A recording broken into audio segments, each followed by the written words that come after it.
Você já acordou completamente sozinho, no silêncio pesado e pegajoso da madrugada, com a certeza absoluta e fria de que sua solidão era, na verdade, uma mentira elaborada? Não o medo infantil de um monstro sob a cama, mas aquela sensação opressiva de que há um peso desnecessário no ar, uma respiração que não é sua, um contorno imóvel na periferia da sua visão.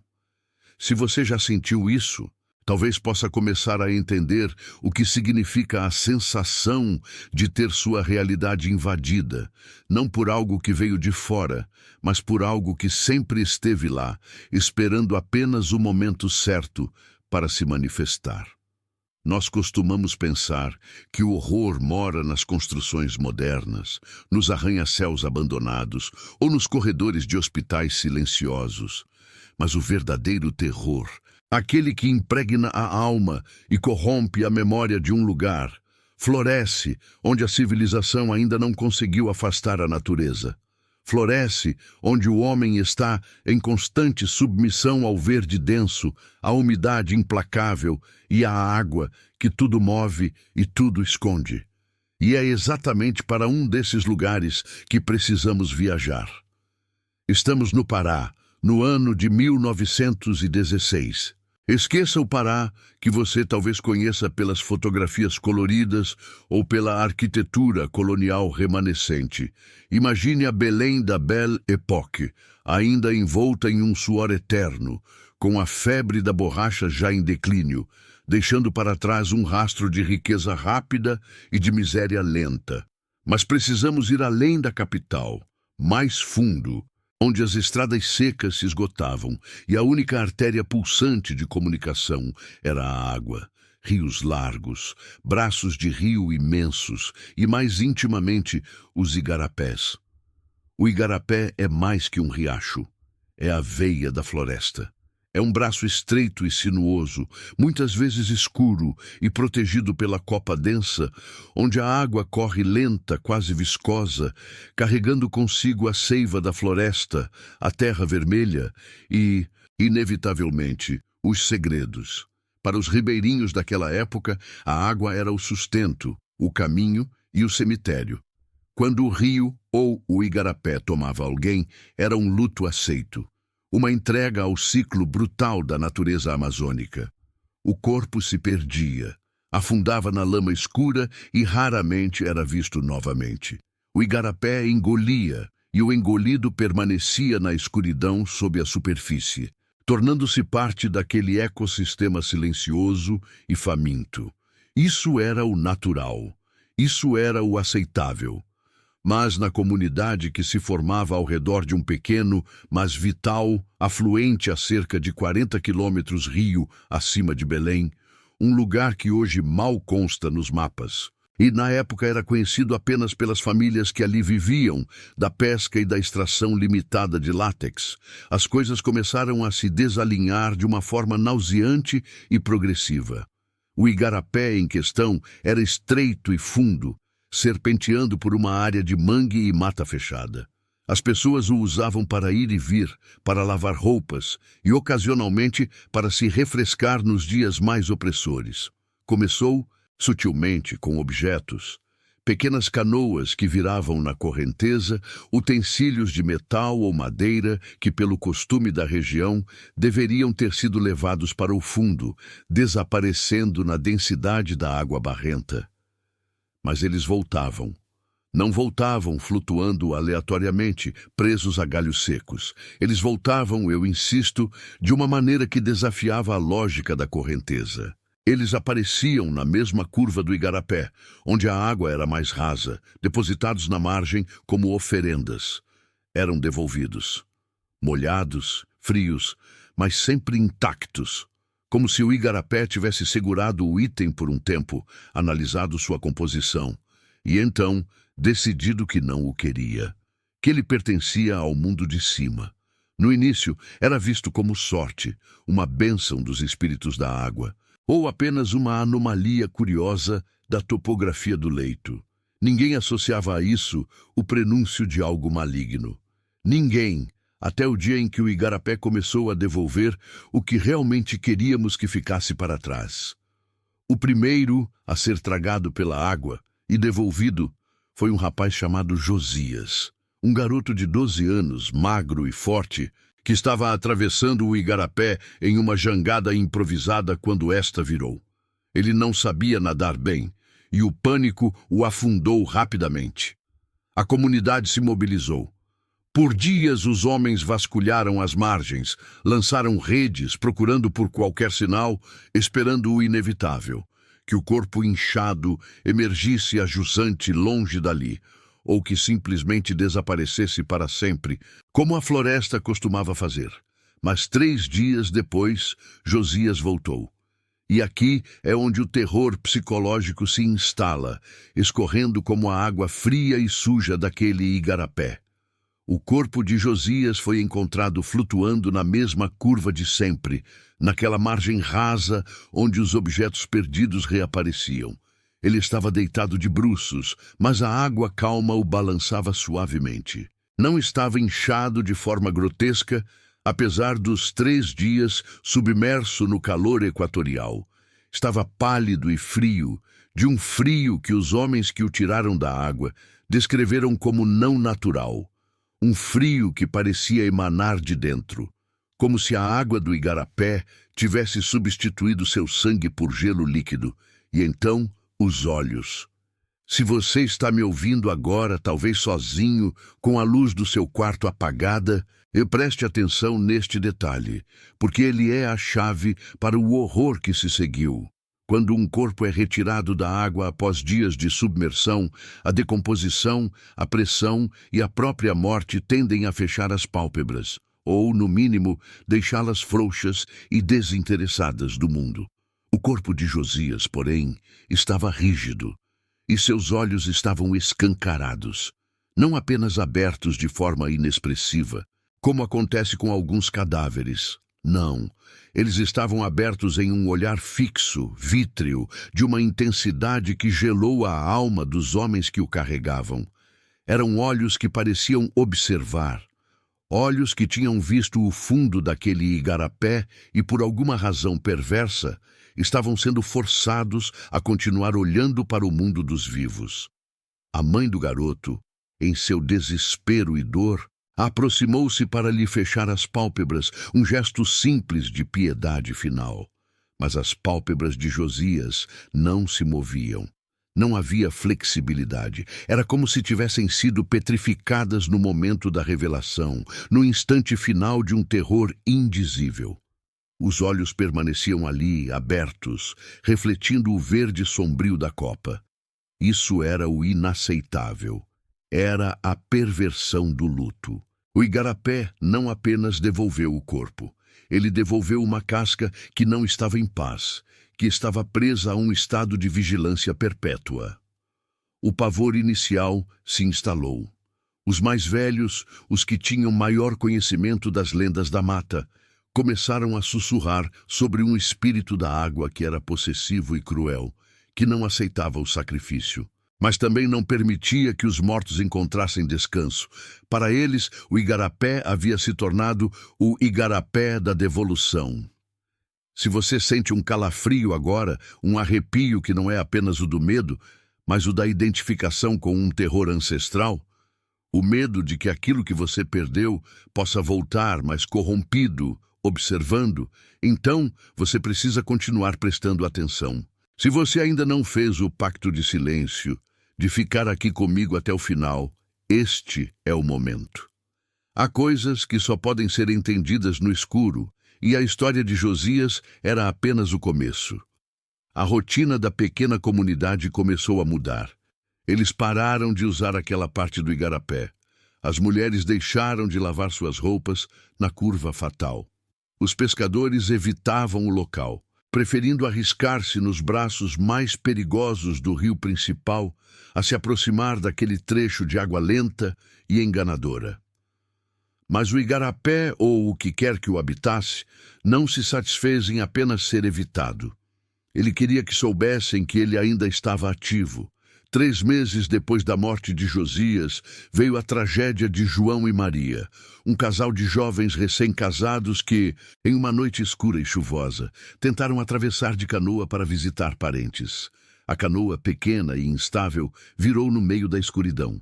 O clamor foi ouvido na margem, mas a busca foi infrutífera. A comunidade esperou pelos corpos com uma nova e terrível apreensão. Eles já sabiam o que esperar, e o saber era pior do que a ignorância da perda. 4 dias depois, eles vieram. Primeiro, Maria, flutuando de costas, como uma flor pálida na água escura. E então João, logo atrás. Eram corpos de adultos, mais pesados, mais difíceis de arrastar, mas o igarapé os entregou com a mesma delicadeza macabra. Ambos vieram para a mesma curva, na mesma posição de entrega quase cerimonial, e ambos estavam com os olhos abertos. Desta vez, o pavor não permitiu o choro imediato. Havia uma paralisia. Os vizinhos se aproximaram lentamente, iluminando a cena com lamparinas a querosene, e o brilho fraco realçava a rigidez da morte e a aberração dos olhares. Maria tinha os olhos castanhos fixos no céu úmido. João, com seus olhos azuis claros, raros na região, parecia olhar através das pessoas que se curvavam sobre ele. E, de novo, o toque dos familiares revelou a mesma resistência. Era impossível fechar aquelas pálpebras. Os músculos estavam contraídos em uma expressão de vigília eterna. O que eles viram lá embaixo, na escuridão, era o que a comunidade inteira começou a se perguntar. O que o igarapé estava mostrando a eles, que era tão horrível que eles não podiam parar de olhar mesmo na morte? A desconfiança se tornou histeria controlada. O pároco local, um homem simples e profundamente supersticioso, tentou realizar a extrema unção e o enterro. Mas como se pode dar a paz a alguém cujos olhos não permitem o descanso? Ele tentou orar, aspergir água benta, mas sentia que o ritual estava sendo zombado pelos olhares fixos dos mortos.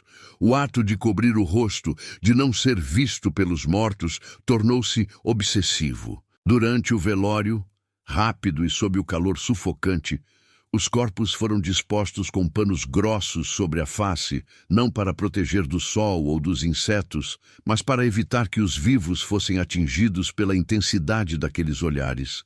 A ciência da época, limitada e distante, nunca chegou a essa comunidade para oferecer uma explicação racional. Talvez a salinidade da água do mangue, talvez a ação de algum mineral desconhecido tivesse acelerado a rigidez cadavérica de uma forma única, fixando a musculatura ocular. Mas para os ribeirinhos, a explicação era muito mais sombria.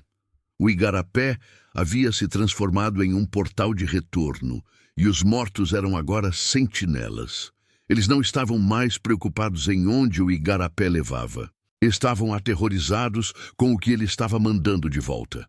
O medo tinha um cheiro agora. O cheiro de água podre misturada com o frio antinatural da morte. E o medo tinha uma imagem. O branco esmaltado dos olhos que não piscam. Neste ponto da história, o igarapé havia se tornado um tabu. A água, antes fonte de vida, era agora uma membrana fina e terrível que separava o mundo dos vivos da vigilância dos mortos. As pessoas não se afogavam mais naquele trecho, porque ninguém se arriscava a cair.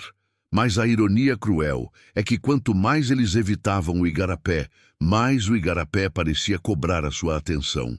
O pavor se tornou comunitário, as noites eram densas, as janelas eram fechadas, os lampiões mantidos acesos. Ninguém falava sobre os mortos, mas todos pensavam neles, todos pensavam nos olhares. Pense nisso. Se a morte é o fim da sua responsabilidade com a vida, o que significa ser devolvido ao seu mundo, mas sem a capacidade de encerrar a sua visão? É como ser enterrado, mas com os olhos colados na tampa do caixão, esperando, observando, ouvindo cada passo que se afasta. Um terror lento, íntimo, que corrói a sanidade.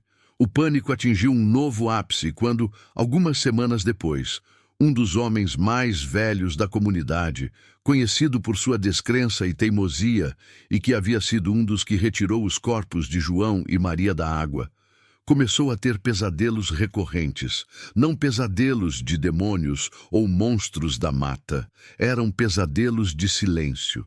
Ele sonhava que estava flutuando na água escura do igarapé, e a única coisa que podia ver eram os olhos de Josias, de Maria e de João, flutuando ao seu redor, sem corpo, apenas os olhos, todos fixados nele, sem piscar.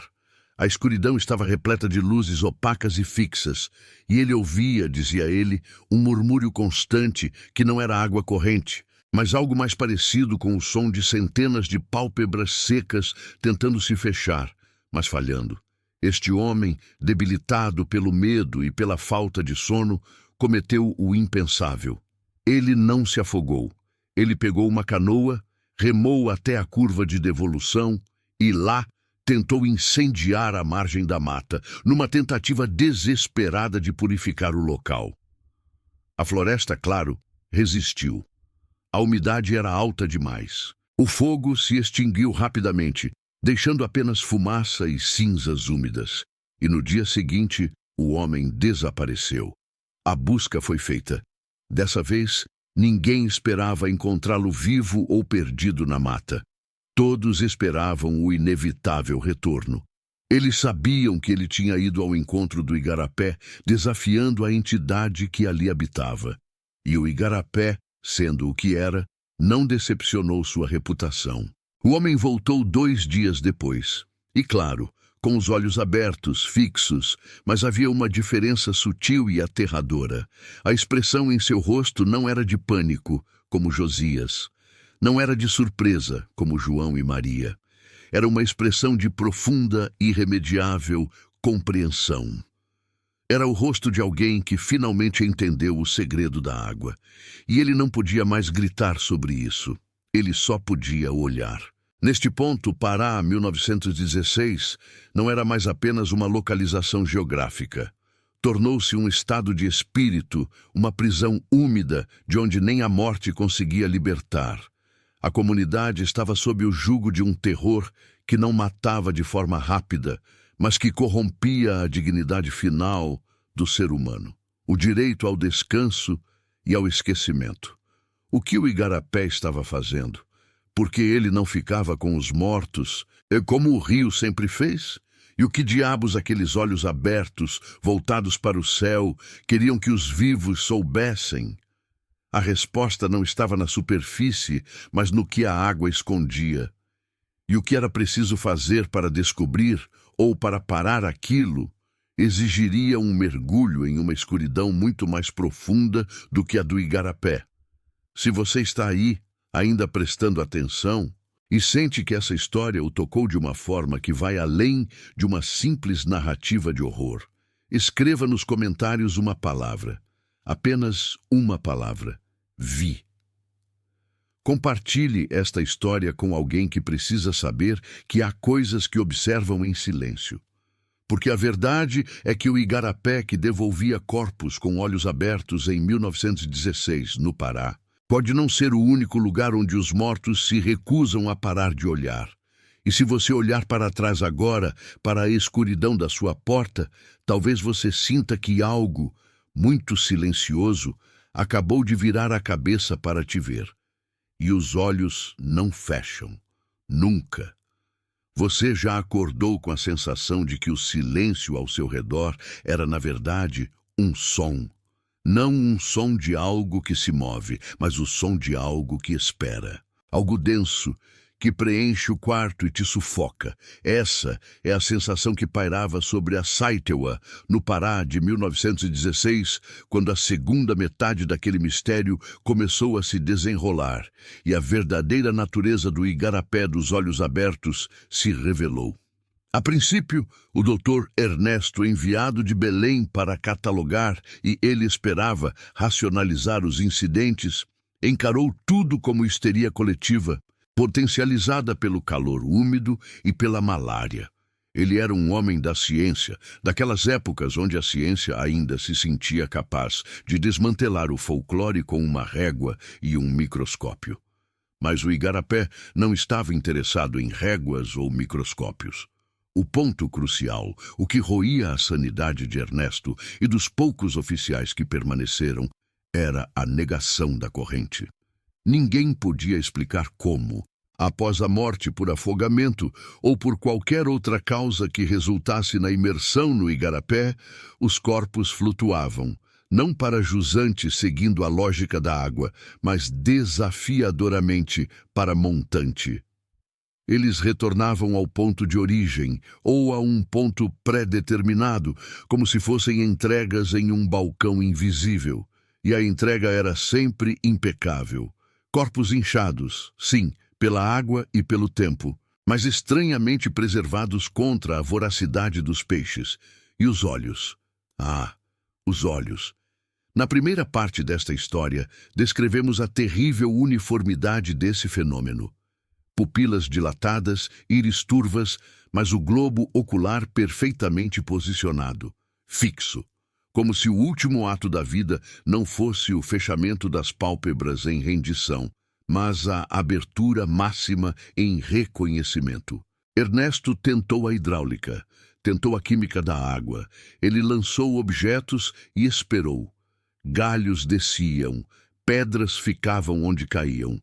Mas se ele lançava um saco de aninhagem com peso humano, ele começava a flutuar contra a corrente em poucas horas, como se estivesse sendo puxado por uma corda submersa e invisível.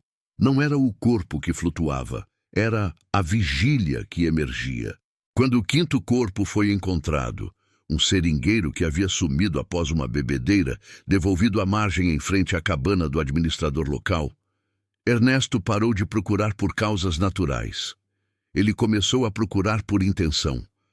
A sensação na vila não era de luto, mas de ser observado. Pense nisso. Se os seus mortos estão sendo usados para te olhar, o que sobra de sagrado no descanso final? Onde está o limite entre o mundo dos vivos e o mundo do que deveria estar dormindo? Os moradores começaram a evitar o Igarapé mesmo para tarefas vitais. Eles andavam quilômetros a mais sob o solo escaldante, apenas para evitar a beira da água, que prometia não só a morte, mas a eterna testemunha. Ernesto passava as noites em vigília, sentado numa cadeira de balanço na varanda da pequena casa alugada, o ar pesado de mofo e desespero. Ele ouvia o murmúrio constante do rio principal, mas o Igarapé, quando próximo, era assustadoramente silencioso. A única coisa que quebrava o silêncio era a respiração dele, e ele começou a ter dúvidas sobre de quem era realmente aquela respiração. Ele confessou em seu diário, um documento que só seria encontrado anos depois, manchado de umidade e bolor, que o verdadeiro horror não era o corpo, mas o reflexo. Sempre que se debruçava sobre a água para examinar a composição, a face turva que o encarava parecia ter os olhos mais abertos, mais atentos que o normal. Ele estava se afogando na paranoia, puxado para a imersão que ele tanto tentava entender. É nesse ponto que a curiosidade se torna uma compulsão mórbida. Ele precisava saber o que os corpos viam, não o que eles viram no momento da morte, mas o que eles viam depois. Se você está aqui ouvindo essa história, é porque você também busca a beira do que é proibido, do que não tem explicação.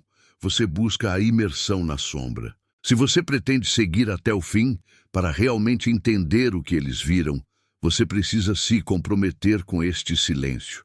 Precisa deixar que a história te envolva. Talvez você devesse já deixar um sinal de sua presença, um pacto silencioso, para que você não esteja escutando sozinho. Fique até a última palavra e talvez, só talvez, você entenda por que alguns segredos deveriam permanecer enterrados. Ernesto decidiu que a única maneira de quebrar o ciclo era testemunhar a extração, o momento exato em que o Igarapé fazia sua devolução.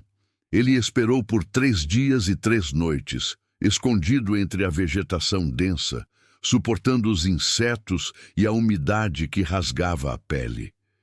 Ele estava focado em um ponto específico, uma curva estreita, onde a água parecia mais escura, mais estagnada, e onde a maioria das vítimas havia sido depositada.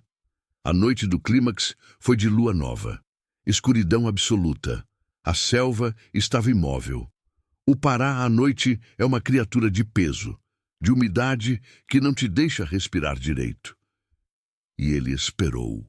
E então, o silêncio que ele temia foi interrompido não por um som forte, mas pela ausência de som. As cigarras pararam. O murmúrio distante do rio principal pareceu recuar. Apenas o som do seu próprio sangue batendo nas têmporas. E ele viu. Não um corpo inteiro e majestoso, mas a silhueta vagarosa de algo subindo. Era o corpo de um jovem, um canoeiro que havia desaparecido 2 dias antes. O corpo emergiu da água como se estivesse sendo gentilmente levantado por uma mão gigante e invisível. Ele veio de encontro à margem, lentamente, numa velocidade contrária à inércia. O Dr. Ernesto, hipnotizado, rastejou para mais perto. A neblina baixa do igarapé, que parecia vaporizar o medo, cobria a cena. Ele estava a metros de distância quando a face do jovem se inclinou para cima, como se estivesse examinando o céu. E os olhos estavam abertos, mas desta vez havia algo diferente. Os olhos não eram apenas turvos e vazios, eles refletiam. Ernesto forçou-se a aproximar ainda mais, ignorando o cheiro de decomposição fria, de água parada, de terra molhada. Ele se curvou sobre o corpo, com a lanterna quase apagada tremendo em suas mãos. O que ele viu refletido na superfície vítrea dos olhos do morto não era a lua, que não existia. Nem as árvores ao redor, nem mesmo o rosto aterrorizado de Ernesto. Era a profundidade. Os olhos refletiam o fundo do igarapé, mas não o fundo barrento e raso que ele conhecia. Refletiam uma imensidão escura, vertical, algo que não pertencia àquele riacho. Era uma escuridão que parecia respirar, uma massa informe de sombra pura que se estendia infinitamente para baixo. E o pior, na borda daquele abismo refletido, havia formas. Ernesto descreveu as formas em seu diário com letras tremidas e quase ilegíveis. Eram como pilares ou estacas, alinhadas em fileiras. Estruturas imensas, como uma cidade submersa, mas sem arquitetura humana. Pareciam feitas de obsidiana, ou talvez apenas de escuridão solidificada. O igarapé não estava apenas devolvendo os corpos, estava exibindo-os. Estava usando seus olhos como lentes, câmeras de vigilância, forçando-os a refletir a verdade oculta que jazia sob aquela água tropical. O propósito não era assustar, mas mostrar. A água não queria que a morte fosse o fim da percepção. Queria que os mortos se tornassem os guardiões, os vigias silenciosos de algo profundo e primordial que estava sendo lentamente revelado no subsolo do Pará. Naquele momento, enquanto encarava o reflexo da cidade de pilares escuros nos olhos vidrados do jovem, Ernesto compreendeu a troca. A morte não era um afogamento, era uma iniciação. A criatura ou entidade que habitava o igarapé, seja ela geológica, espiritual ou algo além, exigia uma vigilância perpétua. Aqueles que morriam ali eram condenados a ver e a mostrar o que viam, até que o corpo fosse novamente reclamado pela terra. O horror psicológico atingiu o seu ápice. Não era um monstro que matava, mas um parasita da percepção. O igarapé transformava a visão em uma maldição eterna. Ernesto recuou, tropeçando. Ele não podia tirar os olhos daquelas órbitas espelhadas que guardavam o segredo da escuridão vertical. Ele deixou a lanterna cair. O clique metálico dela na margem soou mais alto que um trovão. E nesse momento, os olhos do jovem, que estavam fixos no céu, se moveram. não de forma brusca, como um músculo revitalizado. Foi um movimento lento, quase imperceptível, como o lento deslizar de uma lente de câmera ajustando o foco. Os olhos, ainda refletindo a escuridão abissal, se voltaram diretamente para Ernesto. Não havia malícia naqueles olhos, nem dor. Havia apenas uma indiferença monumental, uma certeza fria de que ele, o doutor Ernesto, agora fazia parte da audiência. Ele era o próximo alvo da vigilância, um ser vivo que carregava o peso da verdade. Ernesto correu. Ele correu como se estivesse fugindo da própria luz do dia, atravessando a mata densa, os espinhos rasgando sua pele, sem se importar com o caminho.